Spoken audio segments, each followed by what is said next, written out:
kind of describe what you're feeling? I imagine you're really proud of these players. Yeah, no doubt about it.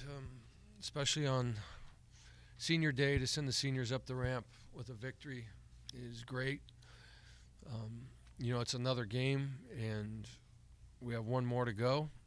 And so, but I can't tell you how happy I am and gratified to see all the hard work pay off for these guys and for this coaching staff who has put so much into it. That's a great football team. Boise State has a great football team, and we have a lot of respect for them. And now we get to do it one more time.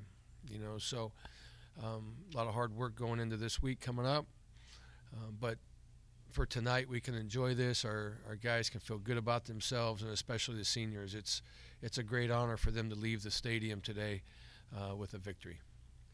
It kind of seems like you followed the recent blueprint where you made some big plays offensively. You were clean, no turnovers, I believe, and defensively, I mean, you got some stops when you needed it. It was kind of the blueprint, wasn't it?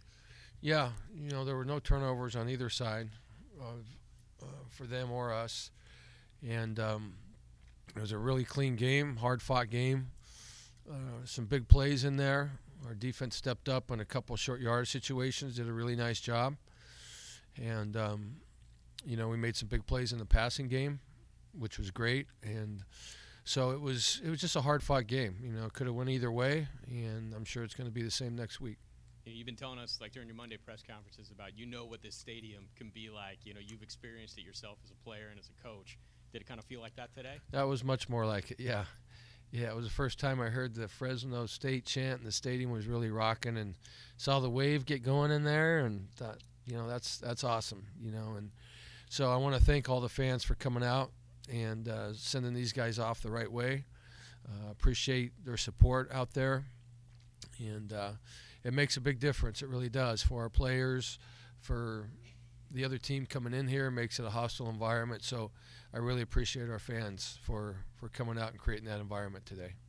Finally, for me, what's the message going to be, heading into next week when you play the same team again? Same message as it is every single week. It's one day at a time. It's, we have our banquet tomorrow. We'll watch the film tomorrow and try to get some mistakes cleaned up, have our banquet, and then be right back at it. It's one day at a time, like we always talk about. It really doesn't matter. It never changes really what our approach is. And, but we know this one's for the conference championship, but we will prepare the same way that we prepare for any game. And, the kids know that. They will know what to expect next week. Got to get healthy for sure. That was a physical football game right there. And so got to get healthy and get prepared.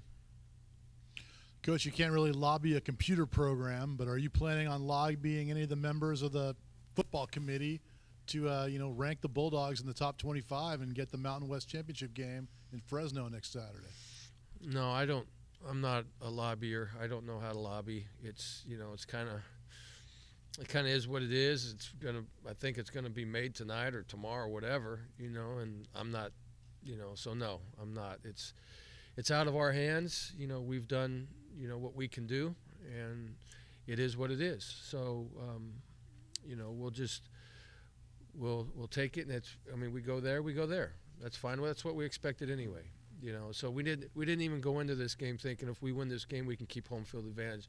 We never even talked about that because, we knew from the beginning that it was a real long shot. So, I don't even know what goes into all that. I really don't. We'll play wherever they tell us to play, and if it's there, it's there. So we'll just get ready to go play.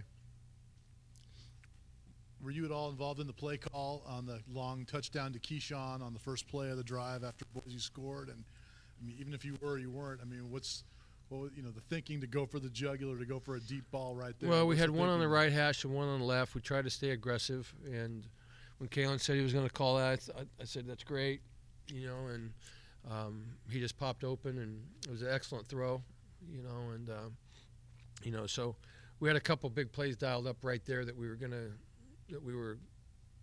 try to execute, and thankfully Keyshawn, it was a great throw, great protection. He caught it and outran people. So But that was big, you know, at that time of the game to give us a little bit of space because, again, it was going back and forth. You know, they're a tough offense to stop. They have a lot of weapons. But we made some big plays in the passing game today that really helped us. What do you think your short yardage defense? I mean, you made a couple key stops on short yardage against them today. Was that just, you guys in the right place at the right time? Great calls on those plays? Well, they play hard, you know, and of course, you know, whatever the defense called is, the guys they execute it. But what those things typically come down to is execution, you know, and either beating your man or shooting a gap or doing something and playing fast, you know, and not just laying back. In those situations, you have to be very aggressive, you know, and our guys did. And I got to watch the tape to see exactly what happened, but those are big plays, you know, especially the one on fourth down. You have over here, what does 9 for 16 on third down do for you guys over the next 2 games, the third down conversion and the rate for you guys on offense? Well, 9 for 16 is pretty good. You know, we haven't been great on third down, but there's a lot of times where games have been dictated by what we do on third down, you know, as we're running out the clock or whatever. You know, 9 for 16 is a good percentage. We'll continue to work on it. Next week's a new week. You know, we got stuck in a lot of third and longs, you know, early in the game. They were in a lot of third and shorts, and we were in a lot of third and longs early in the game. And that's what happens when you're aggressive on first and second down. You're throwing the ball down the field. Sometimes you're going to get stuck in those long yard situations. But I thought we did a good job at the very end there of running the football. Too bad we got a holding call in the last one because that was a nice run by Ronnie. But, you know, we got to continue to work at it. You know, third down's a critical thing, obviously. I forgot to ask you, what's the update on Nate's injury, and then when they took the milk can to him afterwards, the seniors who grabbed the milk can, when you hear about it, I don't know if you saw it, but like, what does that say about this team? Well, they love their teammates. You know, last night we were sitting right in here, and all the seniors got a chance to say a few words to their teammates. And really this was about the seniors, and tomorrow's banquet will be about the seniors and the rest of this team. I don't know exactly what, you know, I'm sure he'll get an MRI and find out the extent of the injury. But you know, it's always emotional when you play your last game. All he could say when he was out on the field out there hurting was, I want to be in here, I want to be in here. You know, and that just shows a commitment that he wants to be out there for his teammates and be a part of it.